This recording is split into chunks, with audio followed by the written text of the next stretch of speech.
Kakampi ng bayan. Kasangga ng masa. Kapanalig ng batas at hustisya. Attorney Danny Con. Abogado de Campanilla. Magandang gabi po sa lahat ng ating mga viewers sa Facebook Live, sa ating YouTube. Good evening, good evening, good evening. Ayan, sana po ay nasa mabuti kayong kalagayan at wala kayong sakit. Ako po inyong Mare ng Bayan, Mare Yao. Kasama natin ngayong gabi. Ang na-miss natin, ako na-miss ko to. Ang tagal ko hindi nakasama. Wala tuloy ako mga inputs ng ulam. Wala nagko-correct ng Tagalog ko. Ganyan. Attorney Jenny Concepcion Abogado de Campanilla. Good evening, Attorney. Magandang gabi rin sa iyo, Mare, at sa ating mga kababayan na walang sawang sumusubaybay sa ating makabuluhang programa. Magandang gabi po sa inyong lahat. Uy, alam mo ba, Attorney, nakikita ko yung mga views natin kasi yan ang kagandahan sa social media.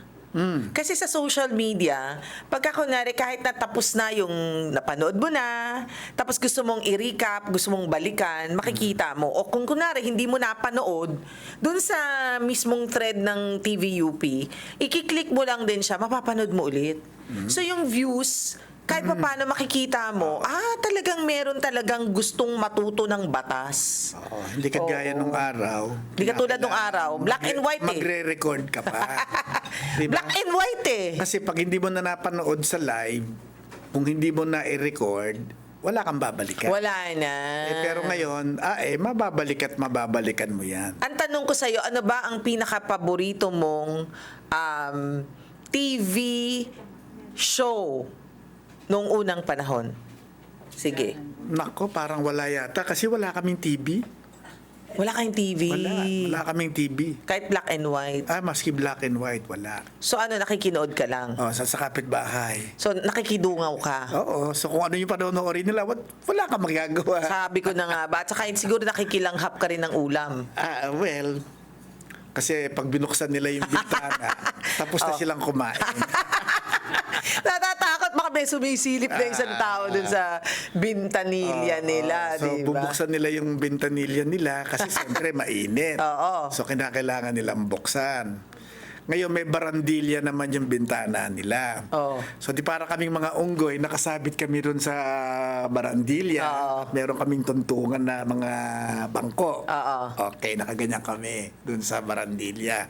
Dahil sila lang ang may TV. Sila lang ang may TV. Ano pinanonood nila? Sige nga. Kung ano yung gusto nilang panoorin. Like what? Kaming choice, hindi pwedeng, oy, huwag niyo balutin dyan, hindi pwedeng ganun. Hindi, ano nga pinanonood nila? Baka namang for adults only. Para namang, hindi, walang for adults nung araw sa TV.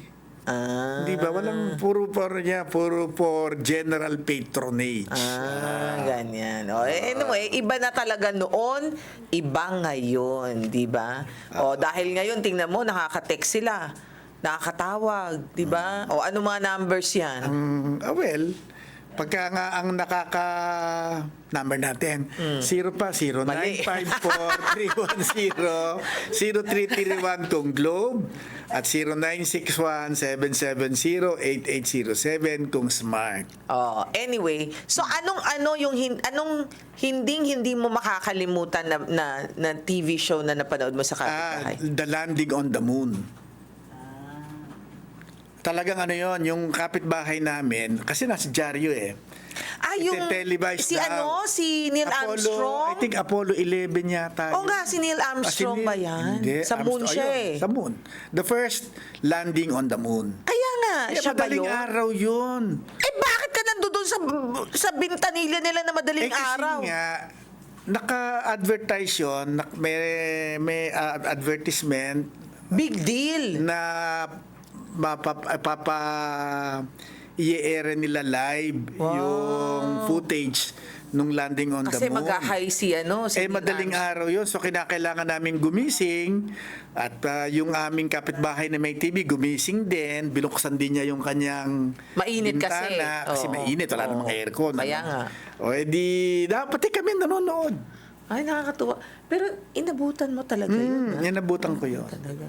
The Landing on the Moon. The Landing on the Moon. Tayo napapanood na lang natin sa YouTube yan.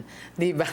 O, eto na. Ito hindi Landing on the Moon to kasi Laguna lang to. Si Angela ay 35 years old. Magandang araw po, attorney. Maari ko po bang kasuhan ang biyenan ko? Ito ko, biyenan. Di ba dapat minamahal ang biyenan? Ay, kadalasan ay sinusumpa. Okay. Abay, nabilaukan ako dun Maaari ko po bang kasuhan ng biyenan ko na nagme-message sa ibang tao na baka raw patayin ko ang asawa ko na nasa ospital para makuha ang insurance? Hindi ba isusumpa mo? Oo nga, isusumpa nga. Pangalawang beses na po niya itong sinasabi at nakakasira na po ito sa reputasyon ko. Ano po ba ang dapat na gawin ko at legal na hakbang? Demanda Ayan. po nyo. Ang biyena? Kaya lang, dahil kapamilya po yan, Oo. hindi po agad-agad talaga saasampahan ng kaso, kundi gagawa po ng paraan para sila'y magkausap-usap muna. Ba't kaya ganun ang na gusto niyang mamatay dahil may insurance, ganun? Well, kasi malakas ang kutob ko na walang amor itong biyenan doon sa kanyang manugang. Baka talaga nagkaaway na sila noong Baka noon pa man ayaw na nitong biyenan doon sa manugang. Correct. Ay kaya ngayon na may sakit yung anak niya, nako, papatayin niya yan. At para makuha na niya yung insurance proceeds. Yung Pero policy. tanong ko naman dyan, kung kunwari naman yung insurance proceeds na yan, di ba, yan, kung sino yung nakasulat na beneficiaryo? Yes. Pwede ba diyang, example lang hindi ko sinasabing biyanan mo na hindi ko sabing ikaw papatay Pero example lang, totoo nga namatay. Pagkatapos siyempre siya yung beneficiaryo, yung nanay ba, pwedeng umapila yun? Wala. Kasi kung sino yung inilagay ng anak doon sa kanyang policy bilang beneficiary, yun ang tatanggap. Paano kung yung nanay yung beneficiary? Wala rin magagawa si Mrs. Oo. Talagang ganun yun? Oo, pagka Hindi ba ganun kasama ng inheritance yun? Hindi. Ito kasing insurance proceeds ay hindi ito pag-aari nitong insured. May ganun Yung kasing proceeds ay pag-aari ng insurance company. Okay, kung sakasakali, ang magiging pag-aari nung insured ay yung premium na ibinayad niya. So, alam mo, Na pwedeng ibawas doon sa proceeds. So. Hindi, ngayon ko lang nalaman na ang insurance pala, pagka nakuha, hindi pala siya pwedeng ipamana kung sino lang pala talaga yung beneficiary na nakasulat doon? Meaning hindi yan minamana. At kaya nga hindi rin pinagbabayad yan ng inheritance tax. Okay. Ang tawag namin dyan is an aleatory contract, yung insurance. So, parang dahil may kontrata ka sa insurance company, nagkakaroon ngayon ng obligasyon ang insurance company na magbayad ng proceeds ng policy doon sa beneficiary na i-designate ng insured. Ngayon ko lang nalaman. At hindi ba hindi mo na observe na maliit lang yung premium na babayaran mo, pero kapag nangyari yung event, ay malaki ang babayaran ng insurance company. Yes. Kaya nga, so yung proceeds na ibabayad ng insurance company ay hindi pag-aari noong insured. Ang pag-aari lang niya doon yung premium na ibinayad niya, na pwedeng ibawas natin doon sa proceeds, at yun ang mamanahin ng mga tagapagmana niya. I think this is the very first time I asked that question and it's very enlightening. Okay. Okay, eto na muna si Pete ng Maynila. Ano ang tanong mo kay Attorney Danny Concepcion? Pete ng Maynila, good evening, Pete. Hi, Attorney. Good evening po. Yes, Pete. Evening. Attorney, ganito po kasi, ang concern ko po is about po sa pagkakautang po Bali, last year po kasi may pagkakautang ako dun sa ex-boyfriend ng pinsan ko, which is foreigner po. And then, from that, the reason po nagkautang po ako is I need to settle po dun sa remaining balances ng sasakyan ko po And then, nagkaroon po ng issue after that time. So, ang nangyari po is I was not able to pay certain amount for doon sa napagkautangan ko. And then, after po nagkaroon po siya ng mga lumipas po ilang buwan po pero in constant communication naman po ako doon sa pinsan ko. But ang nangyari po, nagkaroon po siya ng mga messages sa akin na if di daw ko magbayad, I will ruin your life. Ano daw? So, tinakot ka ba? Tinakot ka, Pete? Pag hindi ka raw nagbayad, anong sabi? Sabi po, marami po siyang mga sinabi. Sabi niya, I will post you in social media. May and threat? Then, tell about you and your family. Tapos sabi niya po, if you will not show up or pay, I will ruin your life. And then sabi niya, I'll make sure that you get blacklisted to the company. And then after po nun po kasi nagkaroon po ng problema dun sa company po kaso I'm not sure kung involved po ba siya. And then after po nun, medyo nahirapan po ako talaga po makapasok sa work. So I'm not sure if somehow related po ba yung mga threat niya before. Then isa pa pong case po is medyo mabigat po is kinontak niya po yung ibang tao na hindi naman po related sa akin. Na kasi mayroon po kaming loan agreement contact po doon sa taong yun. And then binigay niya po, sinend niya po yung details na yun or screenshot pati yung valid ID ko doon sa mga taong yun. Then, kasi nagmakasawa po ako Sabi ko, sobrang grabe po talaga yung naging cost po. Magkano ba utang mo, Pete?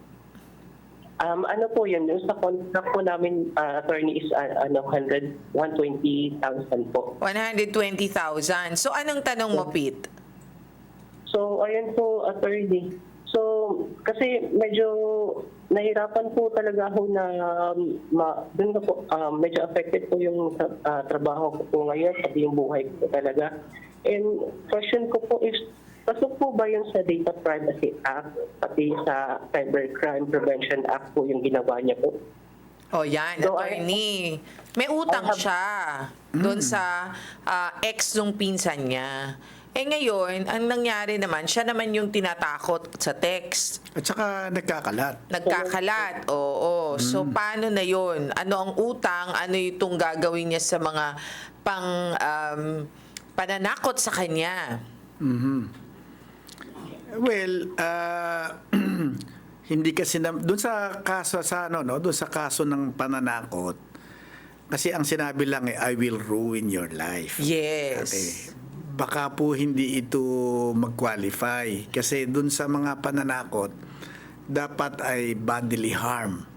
When you say body harm, papatayin kita. O susugatan kita, babariling kita, ayan, sasabunutan kita. Nako. Ay, parang si Pingping at saka si Imingming. Magsasabunutan. Pasabunutan, oo. Si Mingping at saka si Pingping. Si Pingping. Okay.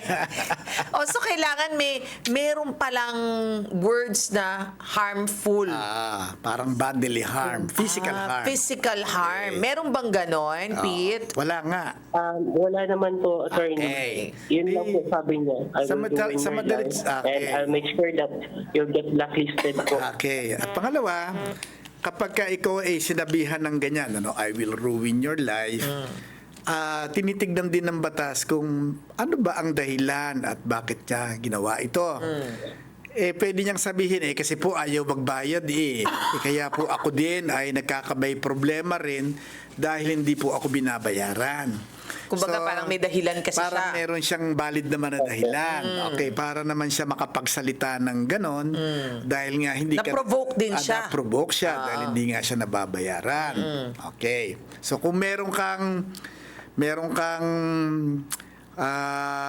pag-aalala dahil ikaw ay pine-pressure para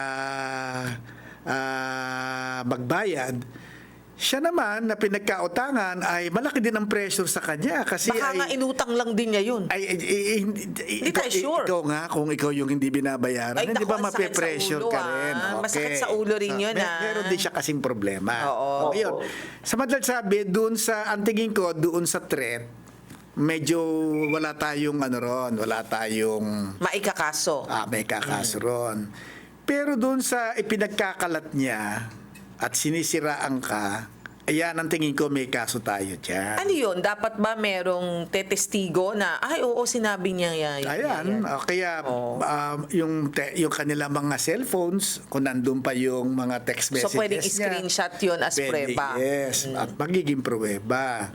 Kasi hindi naman kung ikaw ay hindi nakapagbayad, ay may karapatan na siyang sirain yung reputasyon mo. So, iba yung utang, pwede kanyang kasuhan sa utang mo, at pwede mo rin siyang kasuhan. Parang ganon. Dahil dun sa Dahil kanyang sa ginawang kanyang paninirang puri. Ayan. Nakuha mo, Pete? Opo, attorney. Ayan. Bali, ayun, kasi magka-chat naman po kami nung taong yon, and then may confirmation naman po sa kanya na nagbigay siya ng mga list ng mga tao na pinagme-message niya po, and then meron po akong screenshot ng yun nga po yung mga messages na kinontak niya po yung tao Ngayon, yun. hindi natin kasi na i-discuss na kung ano ba yung mga messages niya. Pero kung yung mga messages na itinext niya sa ibang tao na nakarating sa iyo at nakita mo naman at inamin niya, ay kung ito'y nakakasirang puri, ay pwede kang magkaroon ng kaso. Anong kasong pwede niyang isampa, attorney? Cyber libel. Cyber libel? Ay, hindi Social ba? media, text message yun eh. Ay, cyber din yun. Cyber din yun? Cyber din. Akala ko social media lang. Hindi, kasama yan. Kasama digital, pala ang digital. digital. Cyberspace yun. din yan. So, alam mo na ha, Pete, Cyber libel po, pati yung data privacy act. Actually, yes. Kasi ganito yan. Pagka kasi nagsasampa tayo ng reklamo, hindi naman natin sinasabi kung ano ba yung krimen na inirereklamo natin. Kasi po, ang magsasabi kung anong krimen, yung pong prosecutor. ay hindi naman pala ikaw yun. Hindi ikaw yun. Hindi mo kinakailangang malaman kung ano ba yung kasong isasampa. Ang importante, lahat nung ginawa niya Sasalaysay mo. ay isasalaysay mo. Ayan. At bahalang magsabi, bahalang magdesisyon ang prosecutor o yung piskal kung anong kaso ang isasampa niya. Yan. Nakuha mo, Pete? Opo, attorney. Okay, tayo. Question po, saan po ako pwedeng lumapit pa ganun po? Ayan, saan daw? Pwede kang pumunta sa pulis. Diretso pulis. Diretso ka sa pulis at doon ka magbibigay ng salaysay mo. At kung dala-dala mo yung mga text, yung mga kopya ng mga text messages niya na ipinadala, dalin mo. Magsasalaysay ka dun sa pulis. Ayan. At susumpaan mo yung salaysay mo dun sa pulis at yung pulis ipadadala niya yan sa piskal. Ayun. Nakuha mo, Pete? Opo, attorney. Opo, attorney. Okay, Okay salamat po. ha. Thank you. Thank you po. Salamat po. Okay, yan. Okay. Ito naman si Mark ng Rizal. Siya ay 32 years old, attorney. Sabi niya, nahuli po ng bayaw ko. Kanina, biyenan. Ngayon naman, bayaw. Ano ba? Hindi, sabi na huli po. Magkakamag-anak kaya itong mga to? Oo. Ano ba kung ano ang bayaw? Wait I will think Bayaw. Brother-in-law. Ang galing mo talaga. Yung sister-in-law. Sandali lang, wait Sister-in-law. Manugang. Hindi. Ang manugang Ay, is ano manugang? son-in-law. Manugang san hindi. Sorry. Sister-in-law. Ano ang hipag? Hipag. Hipag. Ano yung Sister-in-law. hipag ang sister-in-law. Sister-in-law. Okay. Ngayon, ano ang tawag mo? Okay, ano ang tawag mo? Nauubo ako dito. May question and answer dito. Professor may dito. isa- Ako yung ginigis eh. Ano ang tawag mo sa Sa? asawa ng kapatid ng asawa mo? Di ba? Patayin mo na lang ako, di ba? Kakairita eh, di ba? Ang tawag po doon ay bilas. Ayan. Bila. Ano it's bila? Bilas. Ito yung asawa ng kapatid ng asawa mo. Kasi yung kapatid ng asawa mo, kung yun ay babae, hipag. Kung yun ay lalaki, bayaw. Okay. Eh ano ang tawag mo sa asawa ng bayaw mo? Basta ka mag-anak ko. Bilas po ang tawag. Bilas. doon. O, sige. Ha? Bilas. Next time, huwag kayong kukuha ng mga ganyan, ha? Pero kami Nalalaglag sa ako mga sa Katagalugan, meron kaming special na pangalan doon. Anong tawag doon? Okay. Ano ang tawag mo sa... Anong tawag saan? Doon sa bilas mo. Pag ang bilas mo ay lalaki, ang tawag namin ay xiaho. It's a Chinese, xiaho. Kaya Xiaho. pala sabi ko. Quite similar. Oh, tapos yung babae. Inso. Ah. Kapag ka bilas mo ay babae, inso. Kapag ka ang bilas mo ay lalaki, xiaho. Ang alam ko lang, 'di ba, minsan merong ano atse, ditse, sanse. 'Di ba? Parang Chinese kasi ganyan eh, 'di Yung ba? yung first Oh. na Atse. ate. Oh, atse. Yung sumunod Ditse. ay ditse. Oh, Chinese sa Chinese. Ay sumunod ay Sanse. dete. Bakit dete? Eh merong sa amin meron pang dete pero sa Chinese Sanse. Oo. Okay. Eh after ng sanse. Sandok po. Sa Tagalog, ate, ditse, dete, sanse. Sandok. Sa lalaki naman, kuya, diko, Sangko. siko. Oo, siko. Oo. siko. Parehas. Parehas. Oh, wag na Okay. pag ganyan ha. Alam na. Ha. Nahuli po ang bayaw ko sa illegal logging. May nag-upa po sa kanya para magputol ng puno. At may lisensya po siya sa chainsaw. Pero hindi po niya alam na walang permit yung puputulin na puno. Gusto ko po sanang malaman kung anong maaring gawin ng bayaw ko bilang biktima rin. At kung paano niya maproproteksyonan ang kanyang sarili sa kasong ito. Bakit po ba hindi nahuli yung nag-hire sa kanya? At pwede po bang maapektuhan ang depensa niya dito? Hinire siya kasi siya may chainsaw na lisensyado. Ngayon, instead na yun yung nag-hire sa kanya nahuli, siya ang nahuli. Illegal logging Hindi, kasi... parang pati siya ay kinasuhan. Oo. Pati siya ay kinasuhan. Kasi simple lang sa kanya eh. Sasabihin niya, ay, pinaputol lang po sa akin ito nung mamang yon. Okay. Ituturo niya yung siyempre. Yung Eh, nag-hire wala sa nga kanya. yung mama. Hindi, may sabi ba? Wala nga. Hindi niya alam. Pero hindi po niya alam. Oo. Ano sabi? Hindi daw niya alam na bawal Walang na permit putulin ang yung... Oo. okay. Pero walang sinabi dyan na nawawala yung umupa sa kanya. Eh, baka wala dun sa time na yon. Hindi, maaaring nandun din eh. Oh, pero okay. Ang sinasabi lang, eh... Ituro niya. Ituro niya. Ah. Okay, ituturo niya. Eh, ano po yun? Inutusan lang po, inupahan lang po ako na magputol ng So, puno. trabahador lang ako. Trabahador lang po ako. Eh, siguro tinanong kaya niya kung meron ba kayong permit para magputol. Siguro naman tinanong niya. At most likely, baka sinabi nung nag-upa sa kanya, ay meron akong permit. Sige, putulin mo na yan. Oh, i-go mo na. Pagka ganun ang istorya, lusot siya. Diba? So may lusot pala siya. Kasi sabi ho niya kasi may permit ho siya eh. Ako naman ho talagang Ay, swelduhan lang inuupahan ako lang. eh. Swelduhan lang ako dito. Meron naman ng lisensya tong chainsaw ko. Oo, ayan. Okay, lusot ngayon, siya. however, kung doon sa lisensyang ibinigay sa kanya sa paggamit ng chainsaw, nakalagay doon na huwag kang puputol ng puno hanggat hindi mo nakikita ang permit, ala namang ipinakita sa kanya, sabit siya. Ay, ganun. Ako nakalagay sa lisensya yon na may kondisyon bago siya pumutol ng puno na ipakita sa kanya ang permit ng DENR. Pag yun sinabi niya, wala akong pinakita nga sa akin, di sabit siya. Criminal offense ba ang illegal logging? Yes, criminal yan. At saka malaki ba ang nun? Malaki yung pinaka-penalty nun? Hindi ko lang masiguro, pero malaki ang fine. Malaki rin ang fine. Sa bagay, no? Dahil dyan sa mga illegal logging na yan, kaya nawawalan tayo ng pono. Nako, closing na ra. Closing na raw. O, sige. Sige, closing kasi binigyan mo ako ng mahirap na assignment next time, alamin ko na yan, ha? Yung mga tawag-tawag, ha?